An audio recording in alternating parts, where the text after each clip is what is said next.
안녕하세요. 신약개론 강의를 맡은 김낙신 교수입니다. 오늘 제5강에서는 신약 성경의 두 복음서인 마태복음과 마가복음을 함께 살펴보겠습니다. 마태복음은 유대적 배경과 구약 성경의 약속을 바탕으로 예수를 다윗의 자손이며 약속된 메시아로 증언하고 그의 가르침을 5개의 큰 설교 단락으로 체계적으로 배열합니다. 반면 마가복음은 간결하고 빠른 서술을 통해 예수의 행동과 권능, 그리고 십자가를 향해 나아가는 고난의 길을 생생하게 보여줍니다. 이번 강의는 먼저 마태복음의 구조와 핵심 메시지를 살피고 예수의 탄생과 사역이 구약의 약속을 어떻게 성취하는지 알아보겠습니다. 이어서 마가복음의 기록 배경과 문학적 특징, 메시아 비밀과 제자들의 이해 부족을 살피며 마지막으로 예수께서 섬김과 희생으로 구원을 이루신 고난받는 종의 모습을 정리하겠습니다. 두 복음서는 표현과 강조점은 다르지만 모두 예수 그리스도 안에서 이루어진 하나님의 구원을 증언합니다. 또한 두 복음서의 차이가 상반된 증언이 아니라 같은 복음을 서로 다른 공동체와 상황에 맞게 전한 상호 보완적 증언임을 확인하겠습니다. 마태복음은 신약 성경의 첫 번째 책으로 배치되어 있으며 예수 그리스도의 생애와 가르침, 죽음과 부활을 전하는 복음서입니다. 교회 전통은 이 책을 세리 출신 사도 마태와 연결해 왔지만 본문에는 저자의 이름이 직접 기록되어 있지 않아 현대 연구에서는 저자 문제를 신중하게 다룹니다. 다만 마태복음이 유대 성경과 관습에 익숙한 공동체를 염두에 두고 기록되었다는 점은 널리 인정됩니다. 이 복음서는 예수를 구약에서 약속된 메시아로 제시하고 그의 사역이 하나님의 오랜 구원 계획과 연결되어 있음을 반복적으로 설명합니다. 전체 흐름은 탄생 이야기와 공생애의 준비, 갈릴리 사역과 가르침, 예루살렘을 향한 여정, 순환과 부활로 이어집니다. 특히 산상수훈, 제자 파송 설교, 비유 설교, 공동체 설교, 종말 설교라는 5개의 주요 설교 단락이 서사의 여러 부분과 결합되어 있습니다. 이런 구조 때문에 마태복음은 예수의 행동뿐 아니라 교사로서의 권위와 하나님 나라의 삶을 체계적으로 보여주는 복음서로 이해됩니다. 마태복음의 첫 부분은 예수의 족보와 탄생 이야기로 시작합니다. 족보는 예수를 아브라함의 자손이자 다윗의 자손으로 소개함으로써 그의 삶이 이스라엘의 역사와 언약 속에 놓여 있음을 보여줍니다. 족보의 배열과 인물 선택에는 저자의 신학적 의도가 반영되어 있으며 예수가 약속된 메시아라는 사실을 독자에게 처음부터 알립니다.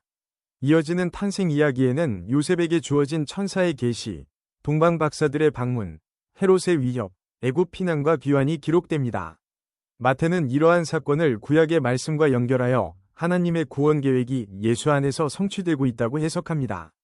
공생애는 세례 요한의 선포와 예수의 세례, 광야 시험으로 시작됩니다. 예수는 시험 속에서 하나님의 말씀에 순종하며 자신의 사명이 권력과 욕망이 아니라 아버지의 뜻을 따르는 데 있음을 드러냅니다. 따라서 이 초반부는 예수의 정체성과 사역의 방향을 설명하고 이후에 전개될 하나님 나라 선포와 제자 훈련의 신학적 기초를 마련합니다. 이 과정은 예수가 참된 이스라엘의 대표자로 순종의 길을 걷는다는 마태의 관점을 함께 드러냅니다.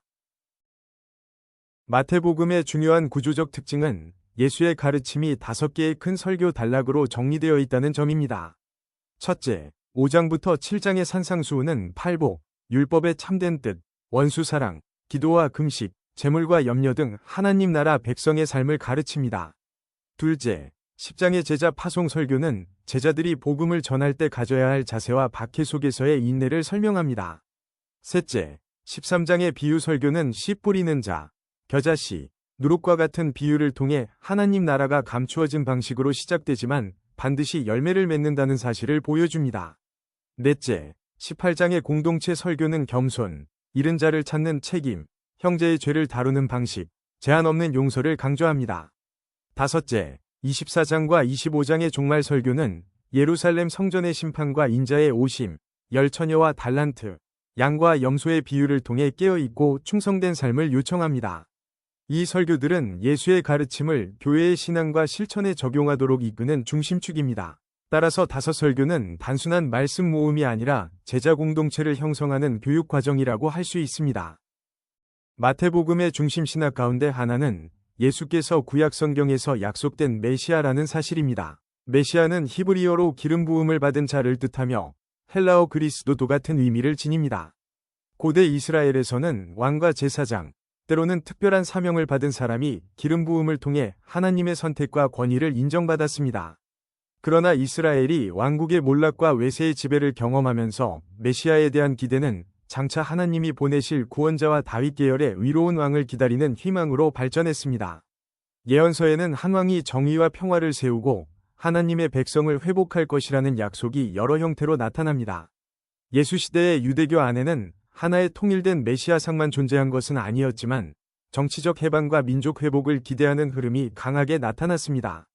마태복음은 이러한 배경 속에서 예수를 다윗의 자손으로 증언하면서도 그의 구원이 로마를 무력으로 몰아내는 방식이 아니라 죄를 용서하고 하나님 나라의 백성을 세우며 십자가를 통해 완성되는 구원임을 보여줍니다. 마태복음의 중심 신학 가운데 하나는 예수께서 구약 성경에서 약속된 메시아라는 사실입니다. 메시아는 히브리어로 기름 부음을 받은 자를 뜻하며 헬라어 그리스도도 같은 의미를 지닙니다. 고대 이스라엘에서는 왕과 제사장, 때로는 특별한 사명을 받은 사람이 기름 부음을 통해 하나님의 선택과 권위를 인정받았습니다. 그러나 이스라엘이 왕국의 몰락과 외세의 지배를 경험하면서 메시아에 대한 기대는 장차 하나님이 보내실 구원자와 다윗 계열의 위로운 왕을 기다리는 희망으로 발전했습니다. 예언서에는 한 왕이 정의와 평화를 세우고 하나님의 백성을 회복할 것이라는 약속이 여러 형태로 나타납니다. 예수 시대의 유대교 안에는 하나의 통일된 메시아상만 존재한 것은 아니었지만 정치적 해방과 민족 회복을 기대하는 흐름이 강하게 나타났습니다. 마태복음은 이러한 배경 속에서 예수를 다윗의 자손으로 증언하면서도 그의 구원이 로마를 무력으로 몰아내는 방식이 아니라 죄를 용서하고 하나님 나라의 백성을 세우며 십자가를 통해 완성되는 구원임을 보여줍니다. 마태복음은 첫 문장에서 예수를 다윗의 자손 아브라함의 자손으로 소개합니다. 아브라함은 모든 민족에게 복이 임하리라는 언약의 출발점이며 다윗은 그의 후손을 통하여 왕권이 이어지리라는 메시아적 약속과 연결됩니다. 따라서 족보는 단순한 가족 명단이 아니라 예수께서 이스라엘의 언약과 왕적 약속을 성취하는 분이라는 신학적 선언입니다. 마태는 예수의 탄생과 어린 시절, 공생애의 사건을 설명하면서 선지자를 통하여 하신 말씀을 이루려 하심이라 는 성취 공식을 반복합니다. 동정녀가 아들을 낳을 것이라는 말씀, 베들레헴에서 다스릴 자가 나올 것이라는 예언, 애굽에서 아들을 불렀다는 구절 등이 예수의 사건과 연결됩니다. 이러한 인용은 구약 본문의 원래 역사적 문맥을 무시하려는 것이 아니라 이스라엘의 이야기와 약속이 예수 안에서 새로운 절정에 이르렀다는 초기 기독교의 해석을 보여줍니다. 마태복음에서 예수는 이스라엘의 역사를 다시 걸으며 실패를 넘어 순종으로 하나님의 뜻을 이루는 메시아로 제시됩니다.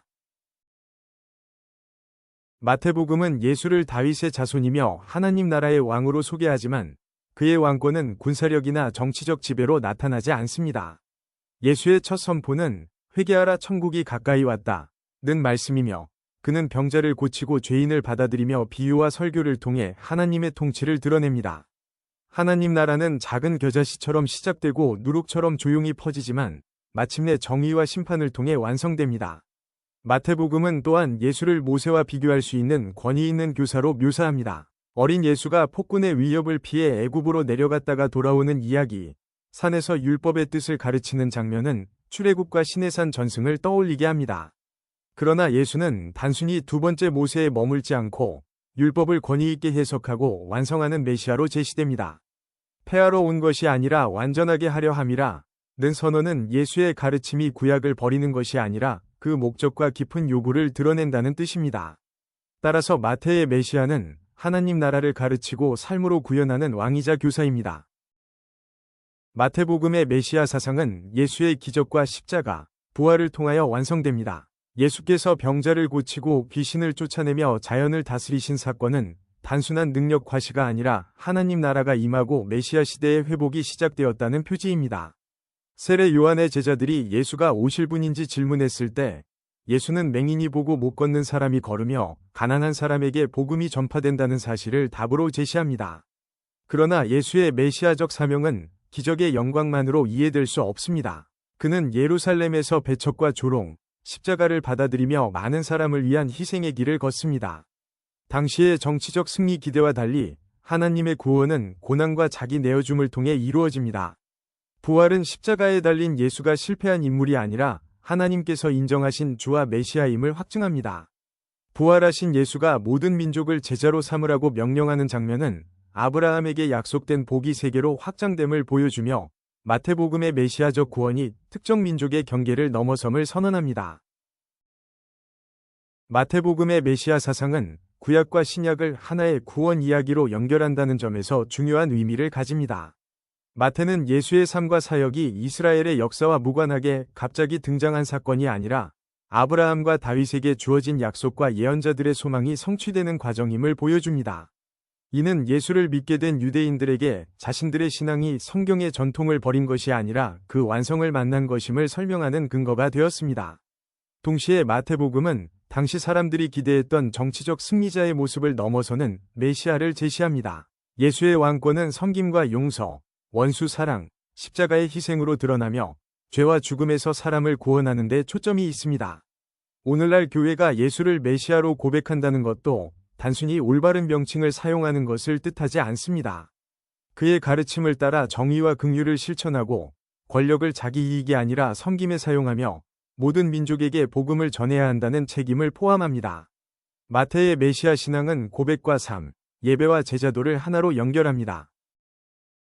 마가복음은 네 복음서 가운데 가장 짧으며 많은 신약학자는 마태복음과 누가복음보다 먼저 기록되었다고 봅니다. 그러나 기록 연대와 장소, 저자의 신원은 본문이 직접 밝히지 않으므로 학문적으로는 가설의 성격을 가집니다. 교회 전통은 저자를 사도행전에 등장하는 요한 마가와 연결하고 그가 베드로의 설교와 증언을 정리했다고 전합니다. 마가는 바나바와 친족 관계가 있었고 바울의 선교 여행에 참여했으며 신약의 다른 서신에서는 베드로와 가까운 인물로 언급됩니다. 많은 연구자는 마가복음이 기원 후 60년대 후반에서 70년 전후에 기록되었을 가능성을 제시하며 로마 또는 로마 제국의 이방인 공동체를 독자로 추정하기도 합니다. 본문이 유대 관습과 아람어 표현을 설명하고 라틴어계 단어를 사용하는 점은 이러한 견해의 근거가 되지만 정확한 장소를 확정할 수는 없습니다. 중요한 것은 이 복음서가 고난과 위기를 경험한 신자들에게 예수의 정체성과 십자가의 의미, 참된 제자도의 길을 분명하게 가르치려 했다는 점입니다. 마가복음의 문학적 특징은 빠른 전개와 현장감 있는 묘사입니다. 저자는 곧 또는 즉시라는 뜻의 헬라어 유디스를 반복적으로 사용하여 예수의 사역이 쉬지 않고 진행되는 듯한 속도감을 만들어냅니다.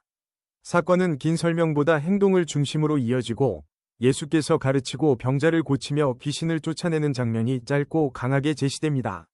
마가복음에는 예수의 족보와 탄생, 어린 시절 이야기가 없으며 세례 요한의 등장과 예수의 세례로 곧바로 공생애를 시작합니다.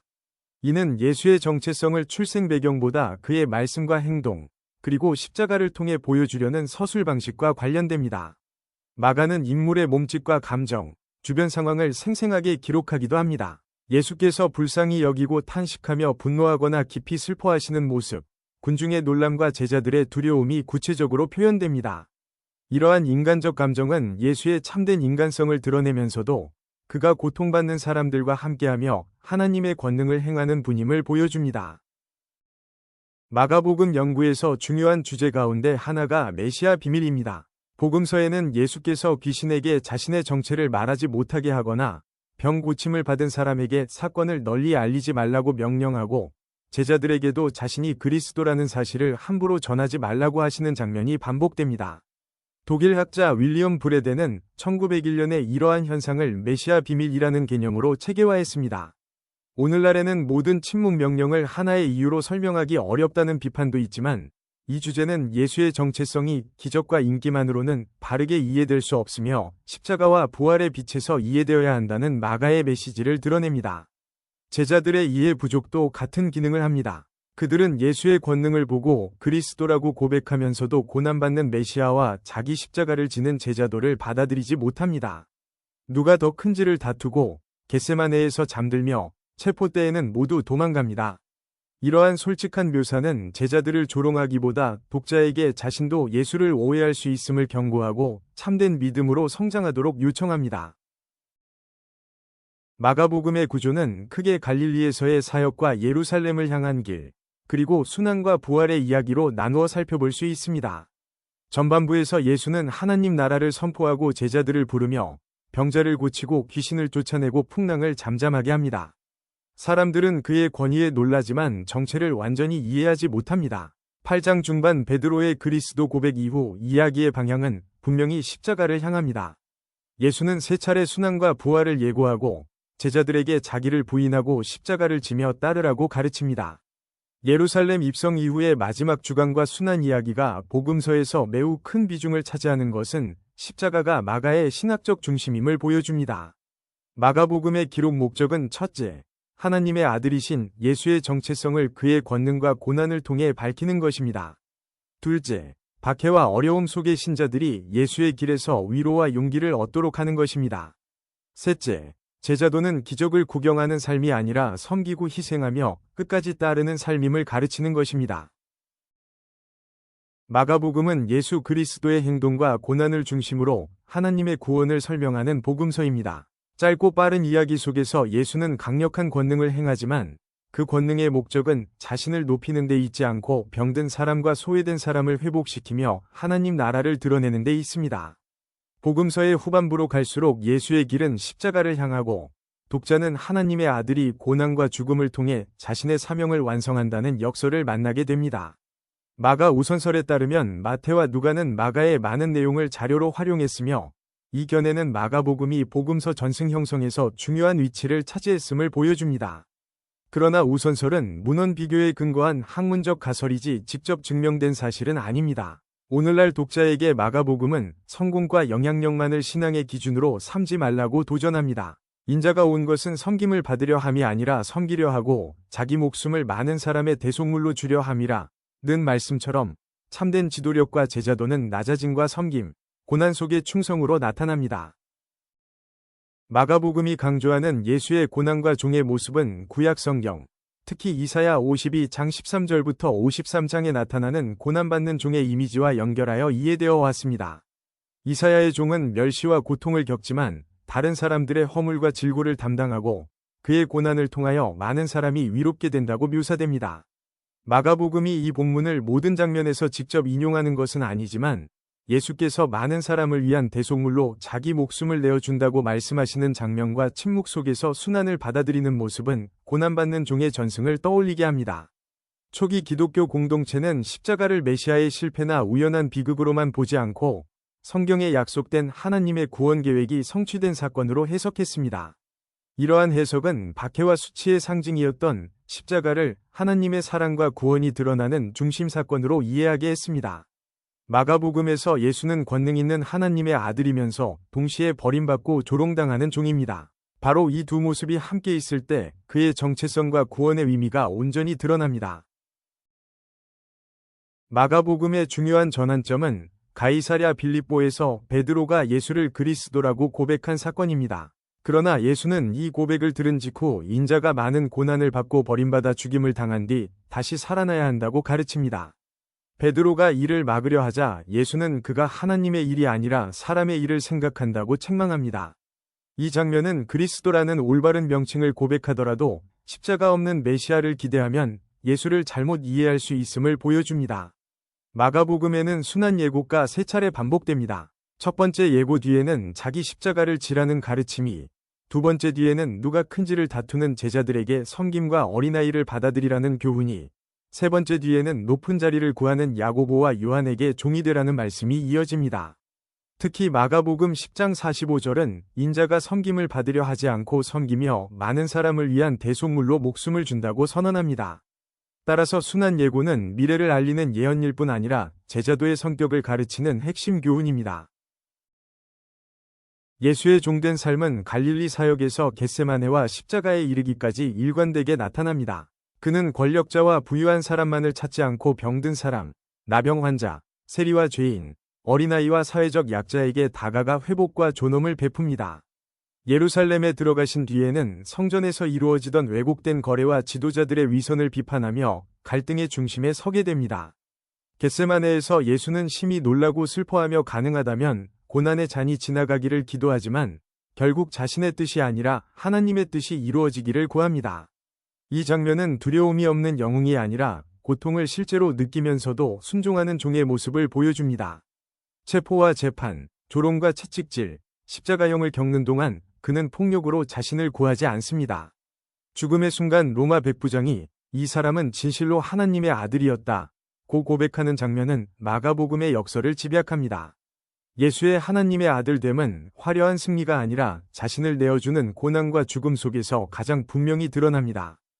예수의 고난과 종의 모습은 초기 기독교 공동체의 위로와 삶의 방향을 제공했습니다. 박해와 사회적 배제, 경제적 어려움을 겪던 신자들은 예수께서 먼저 버림받고 조롱당했지만 하나님께 끝까지 순종하셨다는 사실에서 소망을 얻었습니다. 그들의 고난이 자동으로 위로운 것은 아니지만 믿음 때문에 겪는 고난 속에서도 하나님이 함께하시며 죽음이 마지막 말이 아니라는 부활의 약속을 붙들 수 있었습니다. 또한 종으로 오신 예수는 교회의 지도력과 공동체 윤리를 근본적으로 바꾸어 놓습니다. 세상의 통치자들이 권력을 휘두르는 방식과 달리 예수의 공동체에서는 큰 자가 섬기는 자가 되어야 하고 첫째가 되려는 사람은 모든 사람의 종이 되어야 합니다. 구원론적으로 십자가는 예수께서 많은 사람을 위해 자신을 내어주신 사건으로 해석됩니다. 신약은 이 사건을 대속, 화해, 승리, 사랑의 계시 등 여러 언어로 설명합니다. 그러므로 십자가의 의미를 한 가지 공식에만 제한하기보다 죄인을 용서하고 악의 권세를 이기며 하나님과 사람 사이를 회복시키는 구원의 풍성한 사건으로 이해해야 합니다. 제5강에서 살펴본 마태복음과 마가복음은 서로 다른 문학적 특징과 신학적 강조를 지니지만 모두 예수 그리스도를 하나님의 구원 계획의 성취로 증언합니다. 마태복음은 예수를 아브라함과 다윗의 자손, 구약의 약속을 성취하는 메시아이자 하나님 나라의 교사로 제시합니다. 5개의 주요 설교와 반복되는 성취 인용을 통해 제자가 어떤 삶을 살아야 하는지 체계적으로 가르치며 부활하신 예수의 지상명령으로 복음이 모든 민족을 향해 열려 있음을 선언합니다. 마가복음은 빠르고 생생한 서술로 예수의 권능과 행동을 보여주면서도 이야기의 중심을 고난과 십자가에 둡니다. 제자들은 예수를 그리스도라고 고백하면서도 고난의 길을 이해하지 못하지만 예수는 섬김을 받기보다 섬기고 많은 사람을 위해 생명을 내어주는 종의 길을 끝까지 걸으십니다. 오늘날 교회도 메시아를 고백하는 말과 함께 산상수훈의 삶, 섬김의 지도력, 고난 속의 충성을 실천해야 합니다. 두 복음서를 함께 읽을 때 왕이시며 종이신 예수의 모습을 더욱 균형 있게 이해할 수 있습니다. 이번 강의를 끝까지 함께 해주셔서 진심으로 감사합니다.